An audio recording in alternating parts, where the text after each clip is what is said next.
Now, on to the next session, the trustee training session. So I just wanted to give you a little bit of context for this session for some of you might not be familiar with the format. This is actually the fourth in our ongoing series of trustee training on climate, where we put together a mock board discussion from the Perfect Storm Super Fund.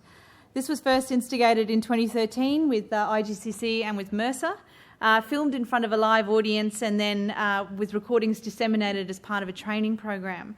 And it's since been a sort of flagship session as part of the IGCC Summit held in 2015 and 2017 as well. And in this format, we ask real trustees to play a mock role on the PSS board, because it's not a real fund unless it's got an acronym, so the PSS board, to bring their experience and their insights into discussions around how trustees are dealing with questions on how to respond to climate change. The PSS board, the PSS fund, doesn't always get it right. We don't always give them the right scenarios, but what we're trying to do is keep it as a realistic discussion of the issues that trustees are dealing with. So in 2013, we had the board discussing whether or not they should actually integrate a climate change consideration into their investment policy. In 2015, we had them debating whether or not they were actually being consistently applied. So they had the policies, but had they actually integrated them into their practices? And then in 2017, we had the board debating a very dodgy investment that they'd done in a toll road which kept going underwater because they'd failed to actually do a physical risk assessment and the implications for returns, and then how they were going to address that from a board perspective. And this year, we're looking forward to convening the PSS Board Investment Committee to discuss a potential opportunity which has arisen, and then to consider what their overarching climate change policies and implications are in terms of pursuing investment opportunities. So I'm really pleased to invite a really stellar lineup for the PSS board this time round. I think it should be a really interesting discussion. So first of all, Stephen Dunn, who's a CBUS Director and Chair of the Investor Group on Climate Change and also Chair of the Investment Committee for CBUS, who's also the Chair of the Perfect Storm Super Fund Investment Committee as well. We have Sarah Barker, who's Head of Climate Risk Governance at Minter Ellison and a Trustee with ESS Super. We have Louise Davidson, AM, who's the Chief Executive Officer for the Australian Council of Superannuation Investors, ACSI. We have Dr. Rosemary Kelly, who's a Trustee Director and Chair of the Investment Committee with First State Super. We have Ian Lemus, who's the Chief Executive Officer of the Clean Energy Finance Corporation and the CEO of the Perfect Storm Super Fund. And we have Michael Trail AM, who's a Chair and Director and also Chair of the Investment Committee for Sun Super, who's also joining us. So please join me for our fourth trustee training session. Thanks very much.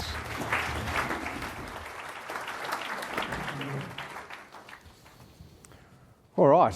Well, welcome. Thank you for all getting here on time. I appreciate the punctuality of the Perfect Storm Super Fund. And I trust that you've all read your papers. Now, we are here today as the Investment Committee, and we're going to discuss one of the opportunities that are in front of us that our CEO has brought to us through some great work on his behalf. And so we're going to have a bit of a discussion about that and sort of get a bit of a view. I mean, we've got, as you know, we're an industry fund. We've got $50 billion deployed in market. We've got substantive cash flow. So there's opportunities for us to deploy that in a positive way. So with that, let me hand over to our CEO to give us a bit of an overview of the opportunities brought in front of us. Thank you, Stephen. Lovely to be here at the Investment Committee meeting. Now, I'm not sure whether the slide's going to go. Oh, there it is, up on the screen.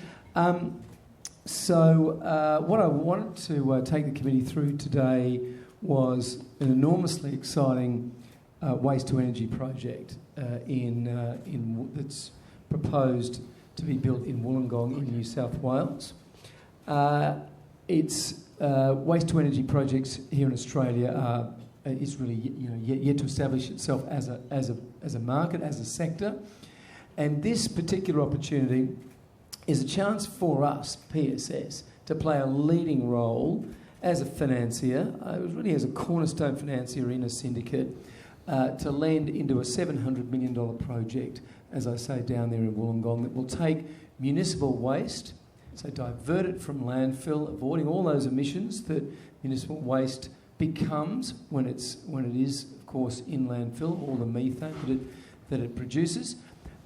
Take that waste and convert that into energy, which will be sold into the electricity grid. Now, as I say, waste-to-energy projects of this scale, $700 million project, is not ones that we have seen here in Australia. They're far more prevalent in Europe, particularly in Scandinavia. And Waste-Watts, the project developer, has had some experience in that regard.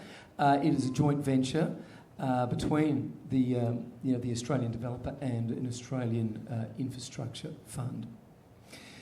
We would be part of a $350 million debt syndicate, and what we would do alongside the equity is we would finance the project, and it, once built, would take some 300,000 tonnes per annum of waste and use that to generate something like 40 megawatts of capacity. And that will be dispatchable energy. We hear a lot about wind and solar only operating when the wind's blowing and the sun's shining. We hear a lot about that from Minister Angus Taylor.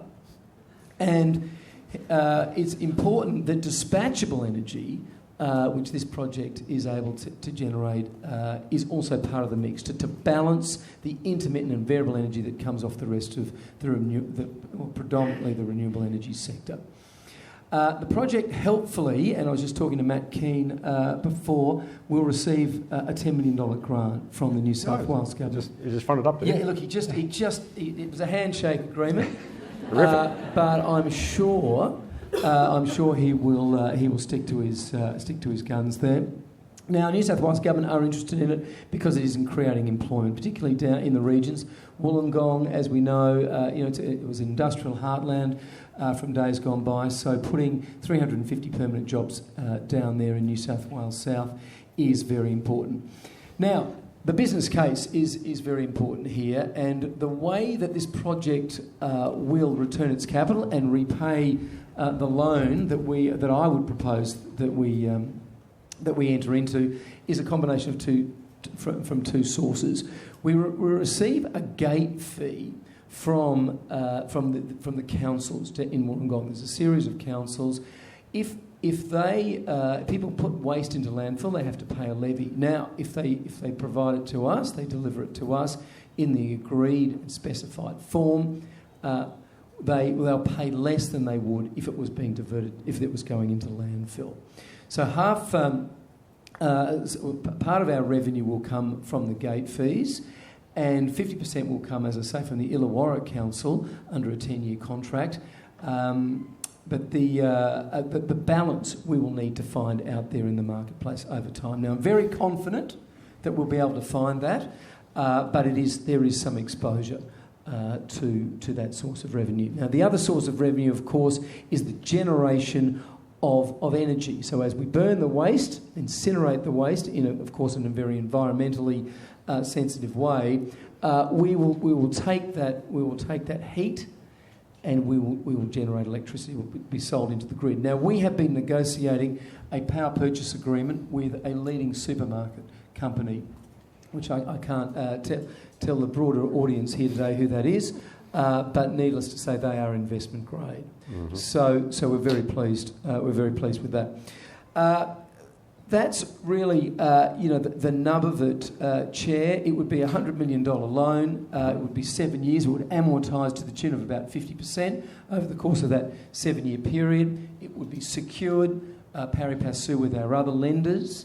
We have a series of covenants, debt service coverage ratios and other cash flow covenants that are quite conservative, that will be good triggers to us as a lender if things start to go awry. We'll get early warning there.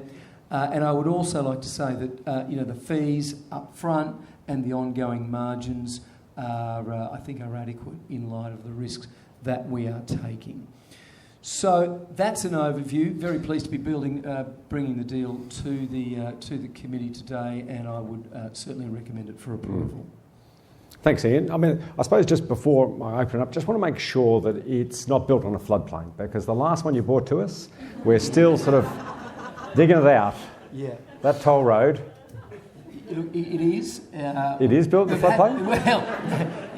We've spent a lot of time working with the EPA. Right. We've had a look at all the plans, and we are very confident that there would be no flooding whatsoever if we look over the next 100 years or so. So, Okay. look, very positive about that. It's close to Wollongong, but not so close that we'll have community issues. It's slightly elevated behind the town, and therefore I think the risk of flooding is very low.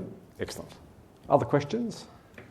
Thank you, Chair. I had one, and I know this is very unusual for me to express an opinion or ask a question about anything, so hold on to your hats.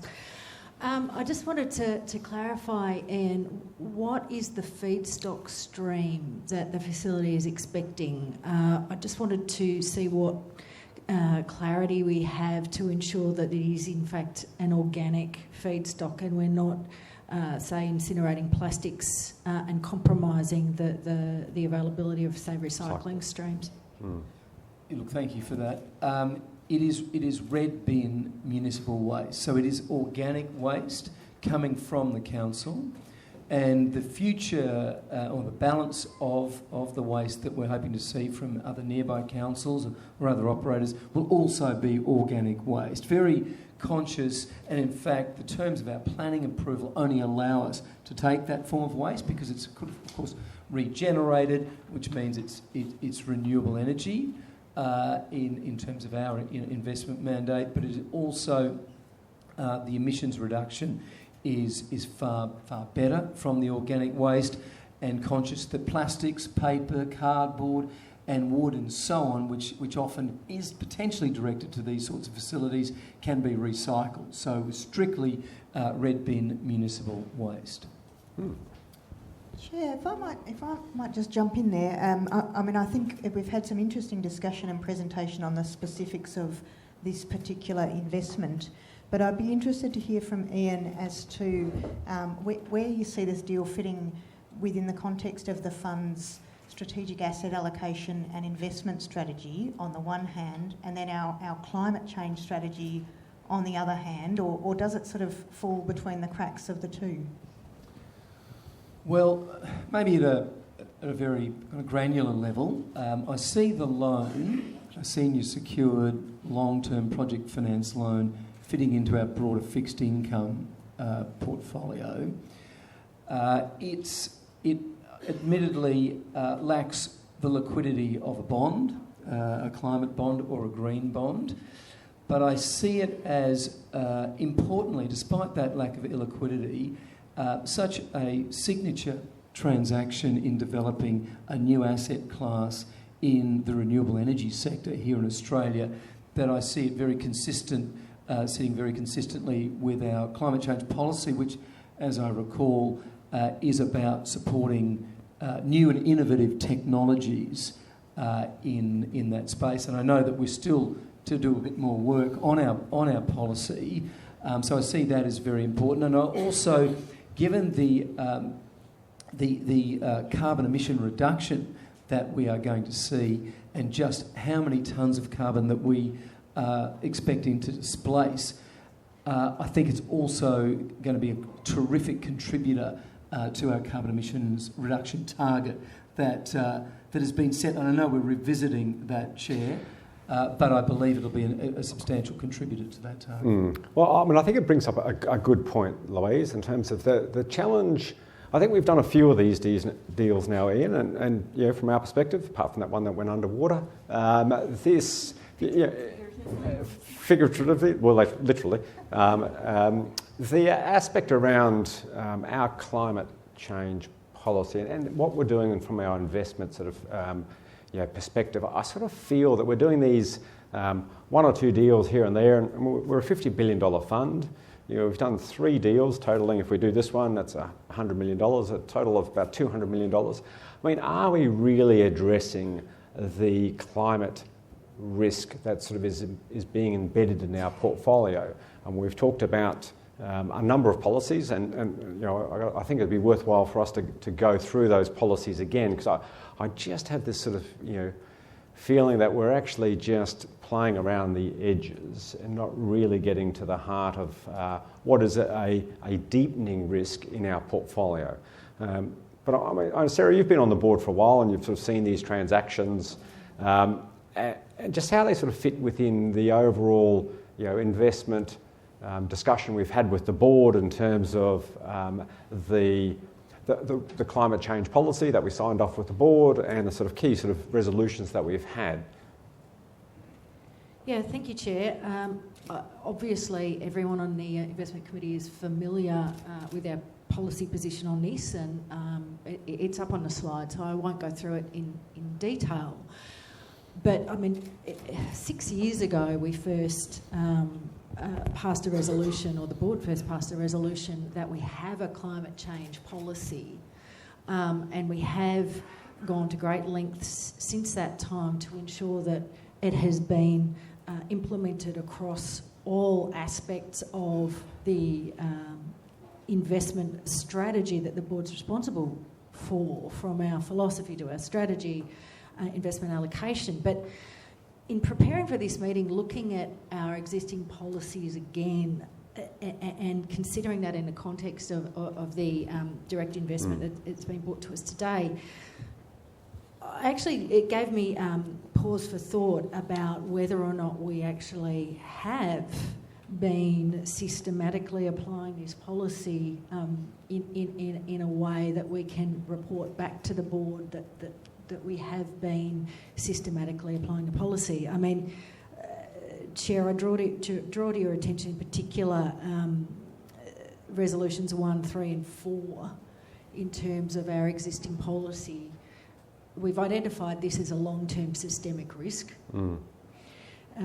We have a board position where we've agreed that there are risks and opportunities that should be formally integrated into our investment process. And we're looking at a 2-degree carbon budget. And my thought process has been, well, this is only the third deal that we've considered over these last 6 years. And I know Louise and I have had some conversations ourselves about whether, well, do we need to take a step back now and not only consider has the way in which we have been approaching our implementation of these policies robust, A, and B, is it actually time that we took a step back from the policies and reconsidered whether they are still robust and fit for purpose given how dynamic this area has been since we first conceived the policies. Louise, do you have a view on that?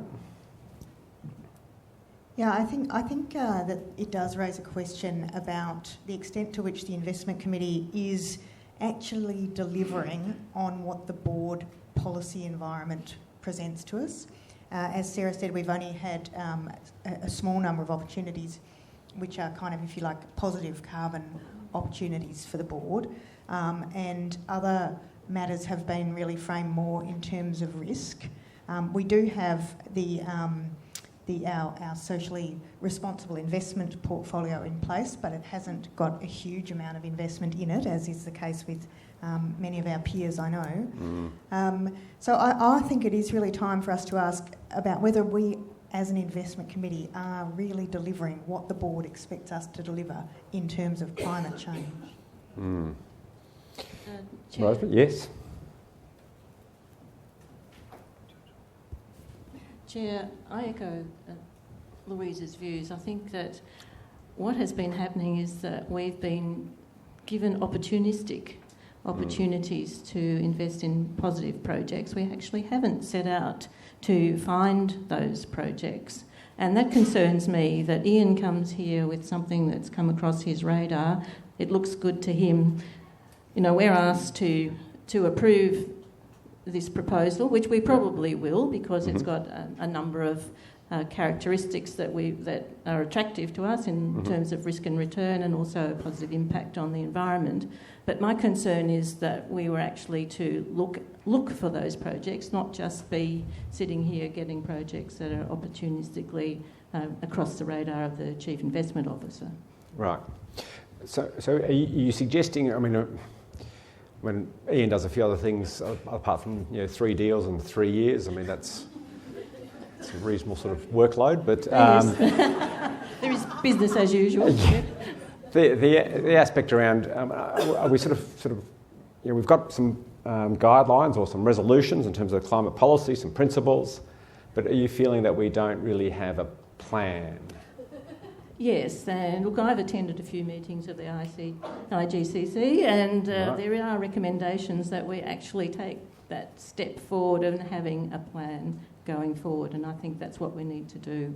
And I'm not sure how other members of the IC feel about this, but I do think that unless we have targets and objectives, we won't be able to judge whether we're actually achieving our plan. Okay.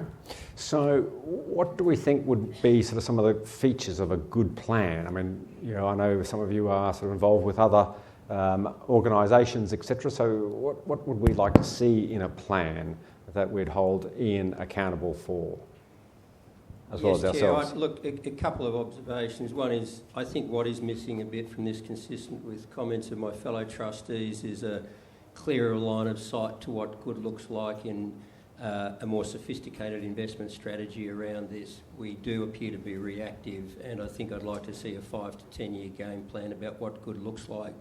But there is something I'd like to raise at the risk of shifting tack, but I take, as we all do, our sole purpose obligations very seriously, and at the risk of going a little micro in this, Ian, as I always do, I read your papers diligently, and buried in the small print, and you didn't refer to it in your opening, were a couple of little flashing lights to me that suggested this is potentially quite a mispriced deal, really. Much as I love the Scandinavians, they do things a little differently there. This is the first application of this technology in Australia. And the second thing, which really I have to say concerned me deeply, was an indication that one of the major reputable contractors had pulled out and were actually dealing with a second-tier contractor in relation to this. So, I'm interested in your response to that, but I have to say, as a first-order issue, I just really wondered whether, given those risks, we'd price this. This felt like a high-risk mezzanine deal to me, I have to say. Do you want to? We might, if you don't mind, I might just hold that one for a minute, because I just think if we can keep that sort of more macro view at this point in time, just with regards to that plan, and then we'll come back to those sort of specific issues. Just in terms of, as we said, we're just being a bit opportunistic here, and we can spend a lot of time on this deal, but I think from an overall risk in our portfolio, are we really sort of getting our handle around the growing and emerging risk in our $50 billion portfolio rather than this $100 million deal? And so, I think that the aspect around a roadmap makes some good sense to me, but I just want to know and just be interested in your views around what makes a good roadmap. Chair, I think Michael's point is well made, though, in terms of what is our responsibility here. And we need to keep the focus on the fact that initially it might have been that these issues were very much ethical. Yep. And at the moment, the only negative screening we have on anything to do with carbon is in our ethical product.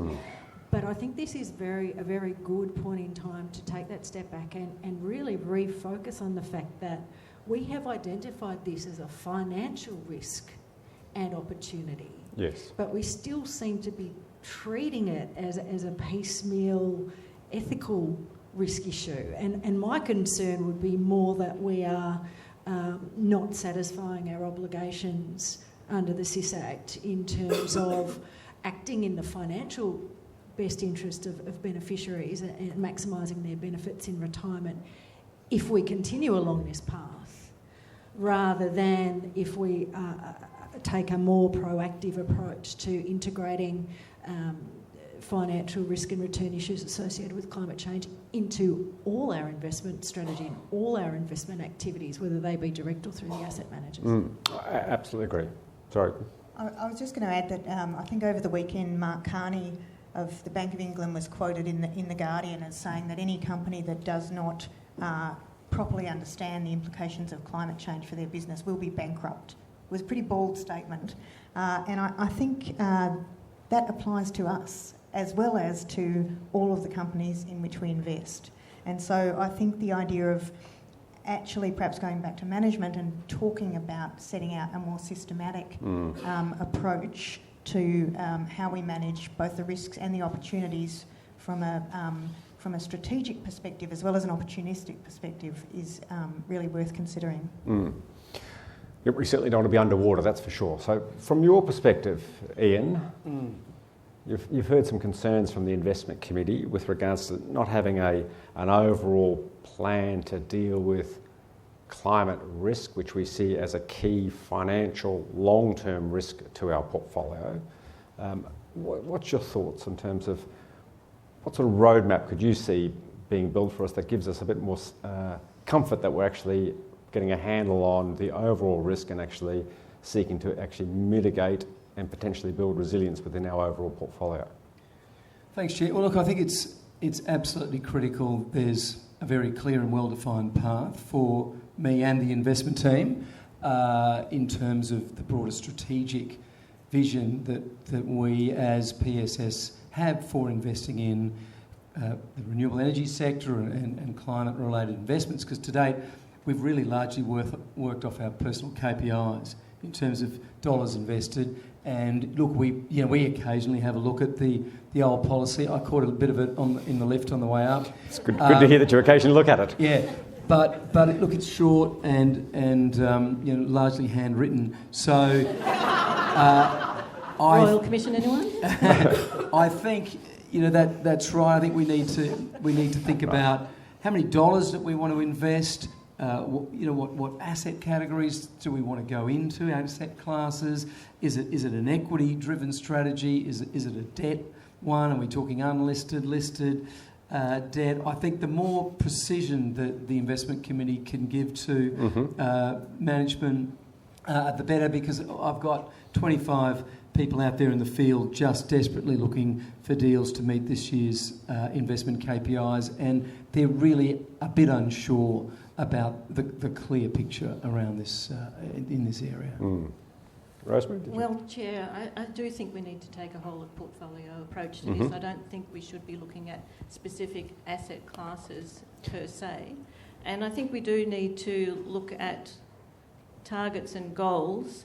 And, we could be quite brave here and look at analysing all of our portfolio, across the whole portfolio, looking at what our carbon exposure is at the moment, and take a goal that we're going to reduce our carbon footprint by 2030. I think we should be a bit more brave than the current government, though. I think that we can look at actually reducing our carbon footprint, which also reduces our carbon risk. So they're not two different things. I think they're the same thing. And in terms of the point about whether or not we're meeting our fiduciary duties, I think first and foremost, it is about risk and return. So risk does play into that in terms of carbon risk. But I think we also should be looking at impact. So we can look at having the same sort of outcomes in terms of risk and return, but making a positive impact. And I think as long-term investors and as investors looking to our footprint in the societies in the future, that we should be looking at those positive impacts and how we measure impact as against the returns. What's the other people's view around sort of what are they seeing? What are you seeing in the market with regards to other funds setting targets? Should we set a target at the overall portfolio level? Yeah, I think we're going to have to get off the fence on this in the very near future, and certainly in my observations around what's happening amongst leading firms in Australia, but more broadly, particularly in Europe.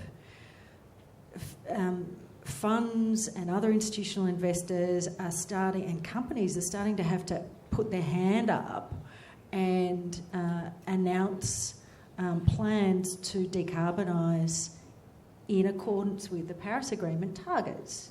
Now, following the IPCC's report last October, there's a shift as well to looking at 1.5 degrees as the safe threshold, and that necessarily involves decarbonisation of the entire global economy by 2050. So if we are serious about that, is that the target that we want to give management guidance in working towards?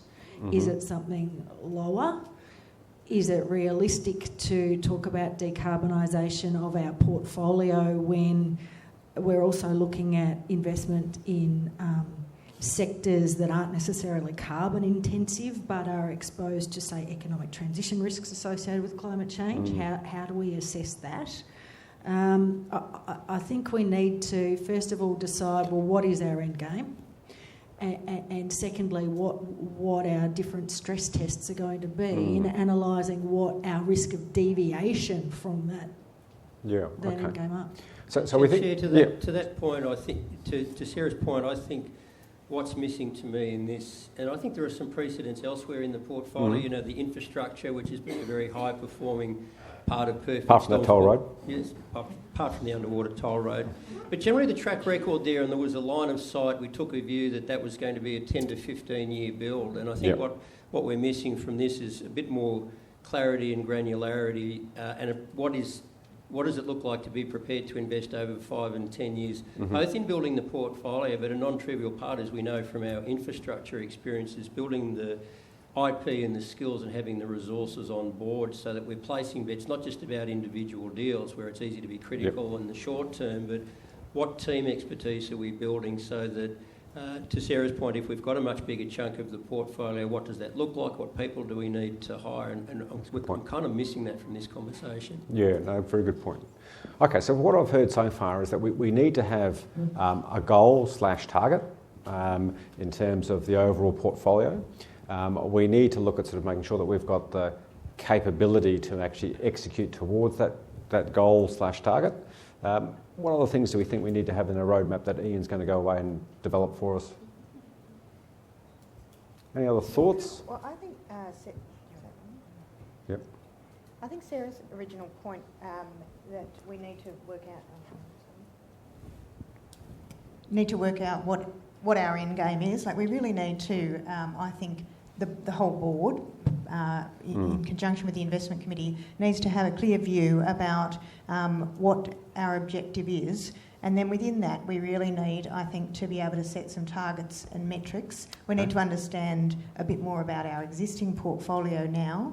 And I think that we need to be able to also consider, you know, what sort of scenarios will we model. You know, I mean, we're really talking now about also putting ourselves in a position where we are performing at best practice level in terms of what we expect of our investments. You know, the companies that we invest in, we have certain expectations about what they will do on transparency, on setting goals, on scenario planning, etc. If we don't ourselves undertake that work, I think it makes it very difficult to justify asking them to do so. That's a very good point. Ian, do you have any sort of early reflections?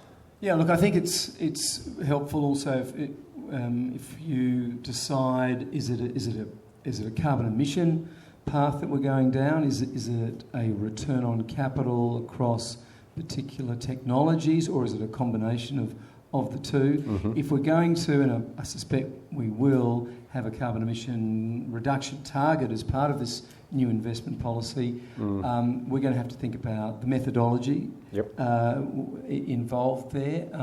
And, you know, investing in wind and solar have a very high carbon emission abatement per dollar invested relative to, say, potentially even this transaction, or investing in the real estate sector or agriculture and so on. You may have to invest a lot of money and not necessarily get quite the amount of CO2 abated. So I think we might need to get the consultants in. Yeah. Terrific. I think there's a few consultants who probably want to talk to you, Ian. What about scenario analysis, Ian? Well, you know, Sarah raised the issue around sort of just as we think this through and actually look at understanding the risk in our portfolio in terms of part of setting that target, but understanding sort of the actual transition risk and the physical risk in our portfolio. How are we going to go about that? Yeah, and I think that's quite a different thing in a way. The resilience of the portfolio to climate change is quite different from trying to seek out a particular degree of carbon emission reduction from future investments and ongoing investments. So I think, and you're hearing a lot about that already with other large investors. Macquarie are out there very publicly talking about resilience in their global infrastructure portfolio. You know, we've got investments, international investments. They're being challenged by floods, by droughts, by all sorts of adverse climate conditions. So I think once again, I think we need to go through the portfolio asset by asset, do a root and branch review of what we've got out there and see what potentially impairment we might need to take against valuation, or should we put also think about what's the inherent carbon liability that our portfolio might have for if Australia was to introduce a price on carbon. That may well make a number of investments that we've made, particularly those new gas peakers and that coal-fired power station you keep talking about. That may well be exposed in a scenario like that. Right. Yes. Chair, I think there's another factor that we need to keep in the back of our minds, or at the front of our minds, and that is the fact that we are invested in a number of companies that do have high carbon emissions. I mean, we've got big investments in AGL, for example, so we're not going to divest. So I think our policy needs to be boosted in terms of our engagement strategy as well, because to Ian's point, we're going to have a look at where our risks are and where our high carbon emitters are, and we know that we do have equity investments that are in those types of companies. So I think we also need to bring into focus in our roadmap that engagement piece as well. Yeah. Yep. And just to go back to the point I made before, I think, for us to be able to do that with credibility, we will have so much more strength if we're able to point to the actions that we ourselves have taken, and the modelling that we've done and the commitments that we've made as well. Yes, and the TCFDs as well, so that we make sure that we are reporting transparently as well. The expectations that we put on companies, we should be modelling. I agree with you, Louise. I think the whole discussion, though, around the carbon intensity measure in our portfolio, really that's just indicating to us the quantum of our stranded asset risk, basically. And I think when we're doing the scenario planning, we need to refocus our thinking, particularly with that stranded asset risk, away just from the energy sector into things like agriculture. I think there were a few pieces on the weekend about the potential for the livestock industry, for example, to lose half its value within the next decade or so because of the rise of non-animal proteins. So where do we sit on that? And also when we're doing the stranded asset analysis and our scenario planning, looking to the new push towards the inevitable policy response scenario, because I know historically we've tended to look at, we've got a high carbon scenario, it's 4 degrees by the end of the century, we've got a low policy scenario, it's 2 degrees, so let's take our central case as the average in the middle of 3 degrees. Coming out of the Bank of England, for example, at the moment, I know that they are very firm on, the 3 scenarios are, 4 degree high scenario, 2 degrees orderly response, but more likely 2 degrees disorderly response. And that's where our stranded asset risk, I think, is really going to manifest, and not necessarily over the long term. Yes. When, over what time frame do we think this is going to happen? Is the market pricing this inadequately? What is our position on it? Yep, I think in terms of that scenario analysis, both in terms of looking at transition risk as well as physical risk, are 2 important things to actually understand based upon sort of responses as well as the actual degree of warming that's going to occur. But just pick up on Rosemary's point around sort of the issue around advocacy. Do we think that, Ian, we're doing a good job of that in market? What else do you think we should be doing as part of this roadmap that we need to be thinking about with regards to advocacy? Yeah, I think once we settle our roadmap, I think as a leader in the superannuation sector, as one of the shining lights in this $2 trillion market, I think we need to get out there on the road and really tell the rest of the industry about what our strategy is and how important it is. I think it'd be great if you and I maybe did a bit of media together, Stephen. I think we've got to get that story out there. And what about sort of the other peak bodies that we could work with, or our other fund, or we use a lot of fund managers? What about engaging with them? Yeah, I'd really push that, and much as I'm excited about the prospect of the Ian and Steve Media Roadshow and looking at you on today, I do think there's an opportunity. This can't be done in isolation, and the idea of a combined voice, you mentioned, Ian, this is an industry with considerable clout and capital. Often we're dealing with a policy environment which is subject to short-term electoral cycles. We have a custodial obligation to take a 10 to 20, 30-year view. So the idea of doing that in collaborative ways, being a voice for the good in consistent policy architecture that enables joint investment, to me would be a hugely wasted opportunity if we're not proactive in pursuing that, possibly in media partnership. Other views on that in terms of collaboration? I think there is strength in numbers in this. Of course, we'll get the advice of our General Counsel to make sure that we're not colluding and breaching the price fixing or market sharing obligations under the Competition and Consumer Act in doing so. Never. But of course, assuming that the lawyers will keep us safe, I think another piece of the puzzle that we haven't talked about, just touched on, is actually the mandates. And you mentioned that, I think, very briefly, Stephen. Yes. It would be interesting, Ian, if we could get a report on, well, beyond putting it in the appointment criteria and assessment criteria when we're looking to appoint managers, how are we assessing their performance in managing these issues on our behalf? How do we assess the quality of their analysis? How do we assess whether or not their investment strategy is actually consistent with our own? Because I am a bit concerned that we haven't been getting reports back up to the IC on the performance of our managers on not only climate change but ESG risks more broadly. Ian, would you like to? Yeah, look, I think that's absolutely important, and it's fair to say some of those reports today have been a bit patchy, and the not so good ones, we probably haven't aired them as we should have. So I think you're right. Managing the managers is a very important part of what we're doing, and we need to, once we settle this new policy, come up with the framework and guidelines by which we'll hold our managers to account. Unusually frank CEO conversation, I have to say. I just want to go back to his last conversation, but yeah. I just wanted to go back to the issue of opportunities to work with other funds, because I think there are a couple of dimensions to this. One is within our own environment, there are clearly some organisations that it would be good for us to be working more closely with, and I would put AXI at the top of that list. Would you? Perhaps equal with IGCC. Oh, or equal. But also I think in terms of...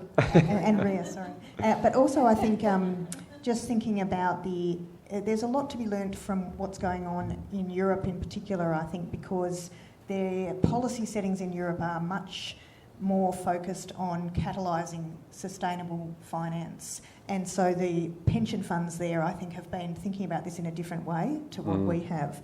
And so I think it's very useful for us to think about how we engage, and perhaps we need to go and visit them. And Chair, during summer. At the risk of being a dog with a bone, yes.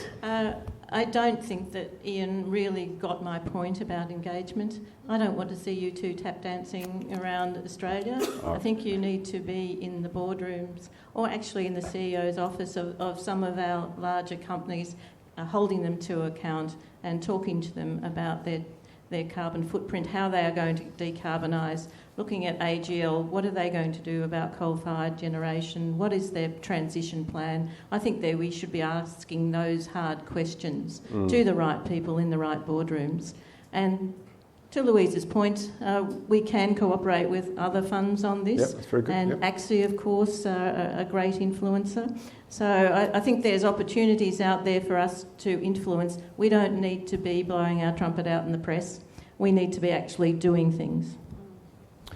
Very good point, Rosemary. Very good point. So, in terms of then the roadmap that we've talked about, so we've got a number of policies, or our climate change policy, which we need to go back to the board and talk about sort of a few enhancements to that.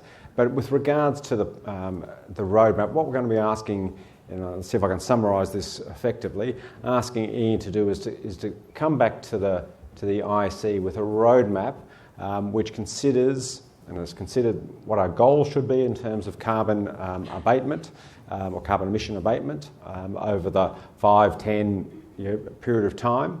What we should be doing is looking at, as part of that, in terms of the goals and targets, whether in fact targets should be set then down at sort of individual asset class levels.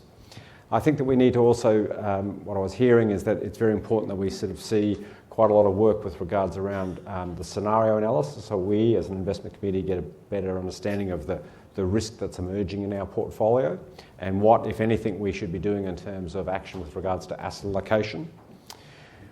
We're very keen that Ian spends time in the offices of the CEOs, etc., to actually get our message across around, from an advocacy perspective, in concert with the peak bodies that operate in the organisation to make sure we've got our maximum sort of clout occurring. So an outline of advocacy within that sort of roadmap was really quite important. I was also hearing that, from the perspective of, that, and I'll just pick up on the point, and I wouldn't mind actually just having a conversation around the active ownership piece. We're sort of a view as a board or as a committee that we'd prefer to actually engage and be active rather than to actually divest. Is that sort of a fair assessment? Is that what people's views around this? Or Ian, do you have a different view? Well, I think look, it's a vexed question. That one. In some cases, we are a substantial shareholder of various Australian listed companies with high carbon, with a fairly substantial carbon emission liability, and I think in those cases we do need to engage with management and let them know that this is the feeling that we have, particularly after we've settled our new roadmap.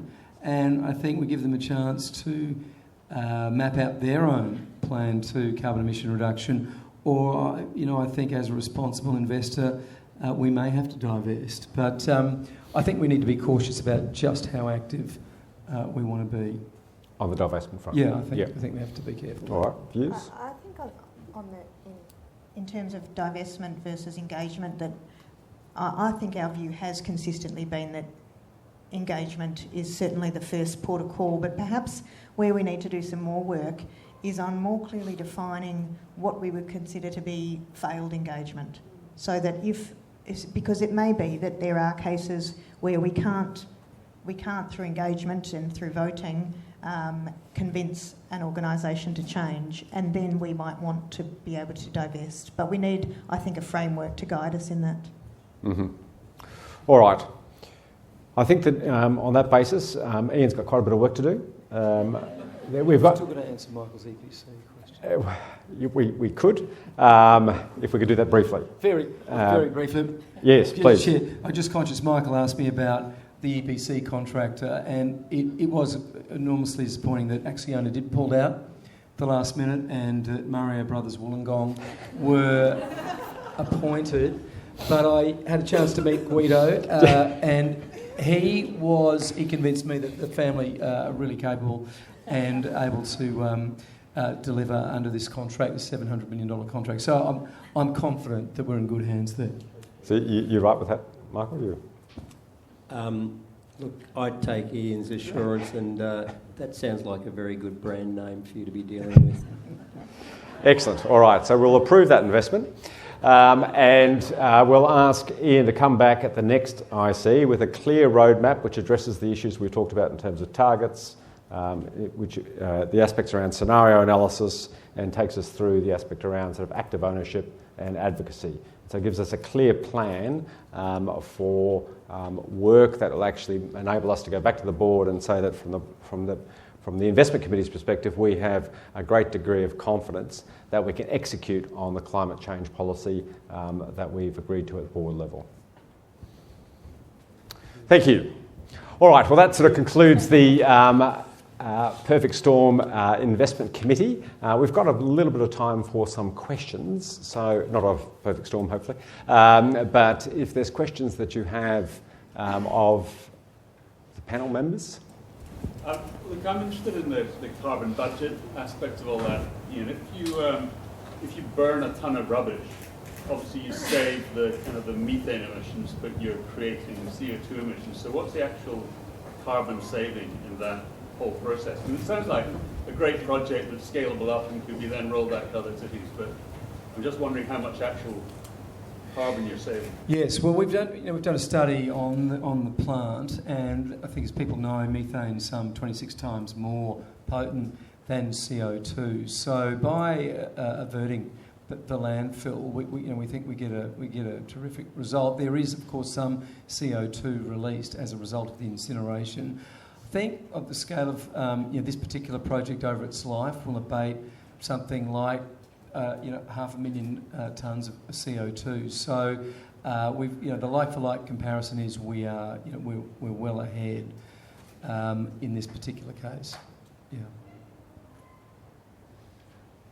Just a follow-up to my colleague's question there. Just a follow-up to my colleague's question there. I have to really challenge the answer to that question. The modern day landfills actually are all constructed to capture methane, so it doesn't go to atmosphere, and they typically will burn it to produce energy. So there is actually no benefit emissions-wise from that. And the second point being that a 30% reduction in, or whatever percentage was, in emissions defies the chemistry. If you have 10 tonnes of waste, it'll produce a certain amount of CO2 regardless of how it's decomposed. All right, we might get you on the investment committee. We're looking for new staff and a new CEO. Sorry, down the other end.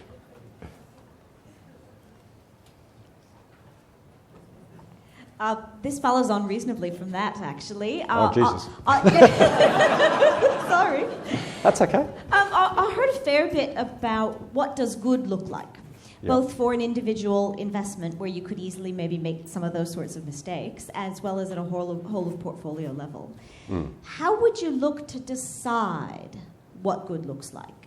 Is that something you'd be doing yourselves? Would you be looking for some knowledge providers to help you with that? How do you decide what's good?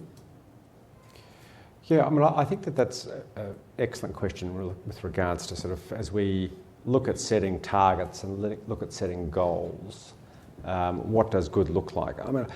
I think that first and foremost, there's from our perspective, we're here to generate significant investment returns for our members over the long term. So that's what good looks like.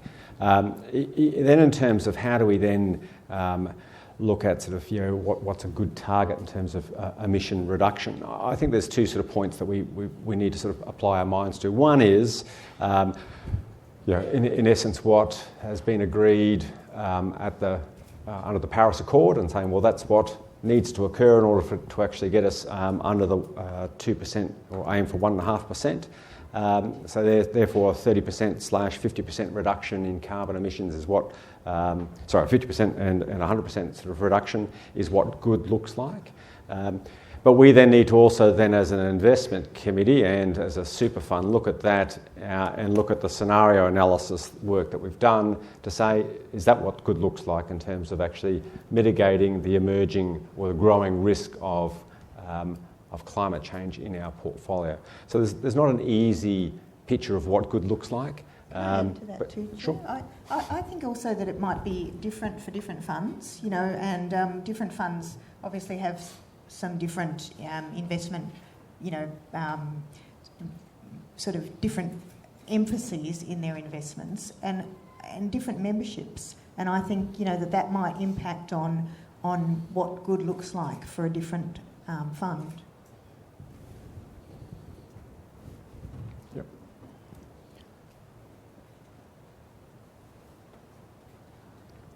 Thanks. Pablo from Stewart Investors. I just wanted to take up the divestment point, and I was reflecting on it with an analogy. Michael Jordan was a very good basketball player, and those of us who have ever watched Michael Jordan play know that Michael Jordan also really liked baseball and decided at the end of the career that he should go and play baseball. Now, it turns out he wasn't a very good baseball player. And I'm wondering the rationale for engagement over divestment in cases where you're asking companies to go from being one thing to another introduces risks in terms of execution that would then make the returns that they're delivering altogether different from a risk-return perspective to what they were originally if business as usual could continue forever. And I'm just, I just want to put it out there as to how do we then judge risk and return if what we're asking companies to do is to effectively be, go from being Michael Jordans in basketball to being Michael Jordans in baseball. I think that's a really useful analogy, Pablo. You could have used Usain Bolt in soccer as well more recently. That's actually often been a rationale that we use when we're looking at tobacco divestment, because tobacco firms tend to be tobacco growers and cigarette manufacturers and not as diversified, generalisation. Interestingly, maybe a fortnight ago, Philip Morris announced it was appearing at the long-term investors conference in New York next February, where it was going to discuss a future in which its product did not exist and what that would look like for it, which struck me as something that was quite extraordinary.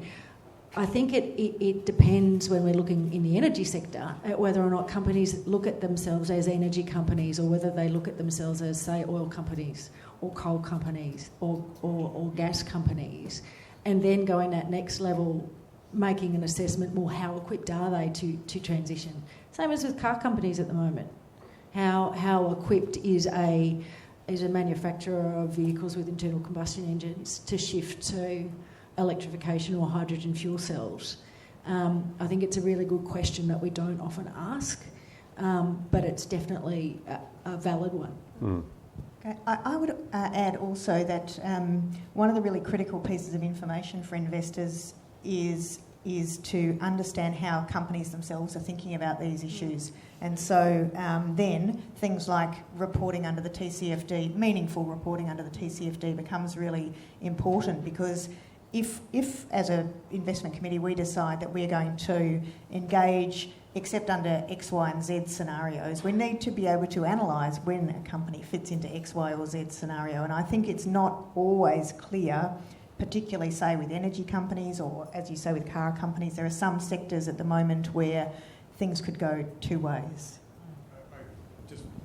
Then divestment on that case, like two real-world examples. So AGL, you could potentially conceive of transitioning, challenging, but it's possible. Would Whitehaven Coal, who had 40% of investors say that they should do TCFD reporting, what do they transition to? So I'm putting it out there that we seem to always say divestment is the last of all options, which just seems to justify often bad investments in the long run. So I'm curious as to why we persist with that. I think it also illustrates the point that it's not just the carbon intensity of the portfolio now that is the sum total of the risk. You've also got to look at the transition strategy. And you're right, there might be companies that do currently have quite a high carbon footprint, but if they've got a very aggressive transition plan that is credible, they actually might be lower risk than another company that currently has a lower carbon footprint now, but thinks this is all a socialist conspiracy cooked up with the Chinese to harm the US manufacturing sector,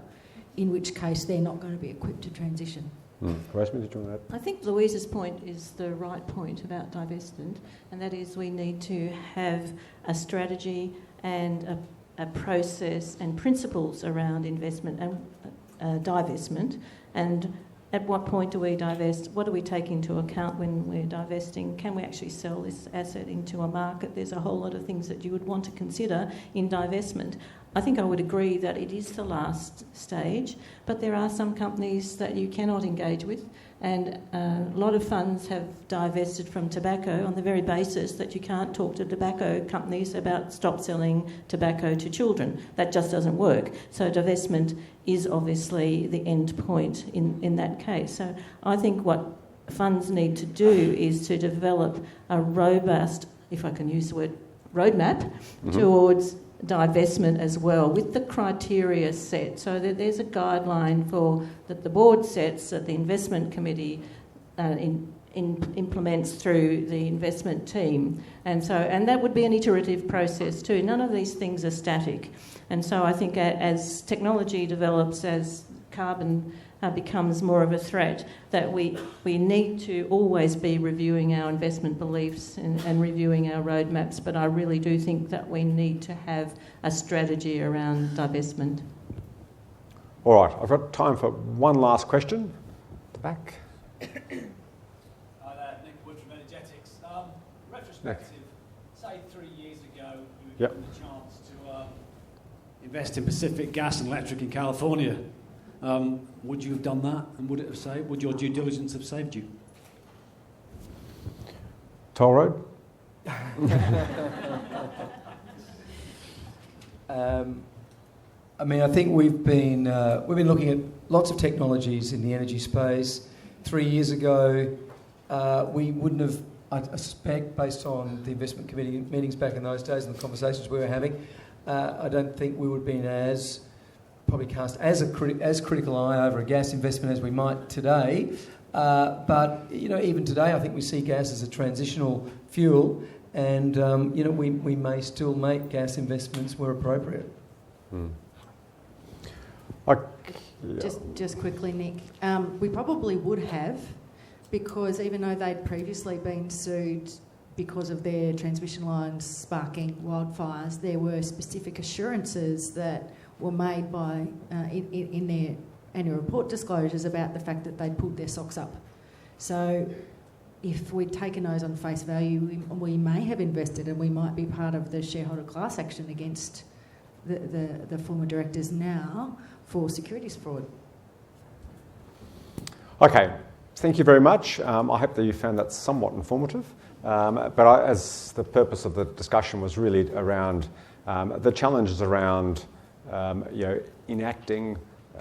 Many funds have climate policies, but the real challenge now is around how do we actually ensure that there is a roadmap for execution of those policies that is robust and really takes into account the continuing development of or the continuing emergence of climate change risk in our portfolios. So with that, I will hand... we're going to afternoon tea, so I think we're back here in about 10 or 15 minutes. 3 minutes. Huh? At 3 o'clock. Oh, 3 o'clock, right. Okay, we'll see you back here at 3. Thank you.